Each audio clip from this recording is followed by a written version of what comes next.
नमस्कार, बहुत स्वागत है आप सभी का। बंसल न्यूज देख रहे हैं आप। मैं हूं आपके साथ जया शर्मा। घड़ी में सुबह के 11 बज चुके हैं। वक्त तो चला है 1:11 का। शुरुआत सबसे पहले एक बड़ी खबर के साथ। ट्रेनी आईएएस पूजा खेड़कर विवाद के बीच मनोज सोनी, जो कि यूपीएससी के अध्यक्ष हैं, उन्होंने अपने पद से इस्तीफा दे दिया है। ये बड़ी खबर है। निजी कारणों का हवाला दिया गया और अपने पद से इस्तीफा दे दिया गया। अभी भी उनका 5 साल का कार्यकाल बाकी था, लेकिन कार्यकाल पूरा होने के पहले ही इस विवाद के बीच उन्होंने अपना इस्तीफा दिया है। हालांकि इस्तीफे को स्वीकार किया जाना भी बाकी है। राहुल ने सोनी की नियुक्ति पर सवाल उठाए थे। बड़ी खबर एक बार फिर से आपको जानकारी दे दें।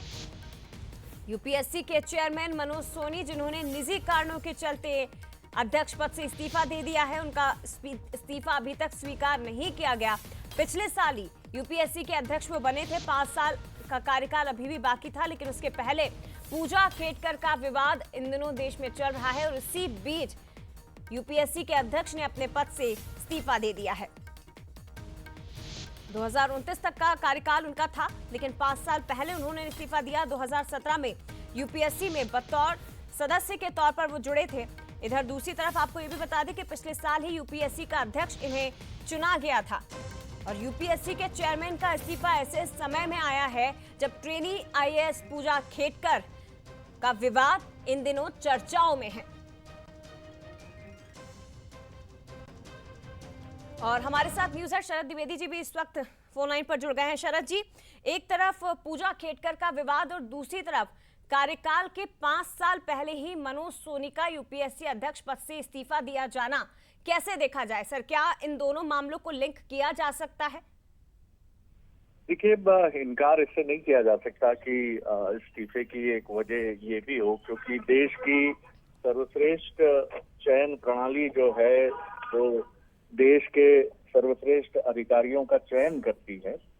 कहीं ना कहीं सवाल तो उठे हैं पूजा खेड़कर मामले को लेकर कि कैसे पूजा खेड़कर ने पहले जो उनका नाम था, जहां उन्होंने अपने पिता का नाम जोड़ा था अपने नाम के साथ, बाद में उन्होंने पूजा मनोरमा खेड़कर कर दिया, यानी अपनी माँ का नाम जोड़ दिया पिता के नाम की जगह। उनके पिता भी आईएएस ऑफिसर हैं। तो ये जो तमाम चीजें हैं, फिर कैसे उनकी विकलांगता का स्तर 9% है लेकिन 40% का प्रमाण पत्र लगा, तो ये सवाल तो उठेंगे कि आखिर ये देश की सर्वश्रेष्ठ चयन प्रणाली में भी कोई सुराख कर सकता है, फर्जी प्रमाण पत्र प्रस्तुत करता है, मेडिकल बोर्ड उसकी जांच किस तरह से करता है कि आपने अगर विकलांगता प्रमाण पत्र दिया है तो उसी को मान्य कर लिया गया। तो ये जो तमाम बातें उठती हैं, ये तमाम बातें बहुत चौंकाने वाली हैं। तो इनकार नहीं किया जा सकता, क्योंकि शायद यूपीएससी के चेयरपर्सन को लगा हो कि नीट के तरह उस मामले में कहीं कार्रवाई ना हो और मैं गरिमा से खुद ही ये पद छोड़ दूं, क्योंकि और कोई कारण अभी सामने नहीं आया है कि हेल्थ इश्यूज हैं या कोई और कारण है या नैतिक जिम्मेदारी उन्होंने स्वीकार की है। लेकिन ये बहुत गंभीर मामला है, क्योंकि इस समय परीक्षा प्रणाली पर देश की कुछ बड़े सवाल उठे हैं, चयन प्रणाली पर, और उसके बीच में पूजा खेड़कर पर भी सवाल तो खड़े किए ही हैं।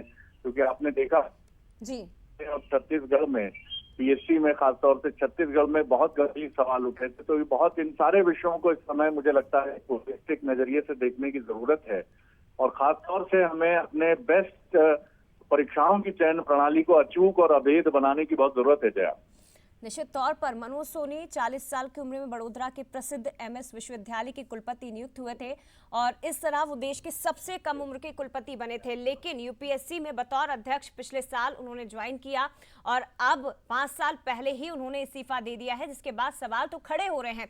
राष्ट्रपति को इस्तीफा भेजा, हालांकि स्वीकार अभी तक नहीं किया गया है। शुक्रिया आपका शरद जी।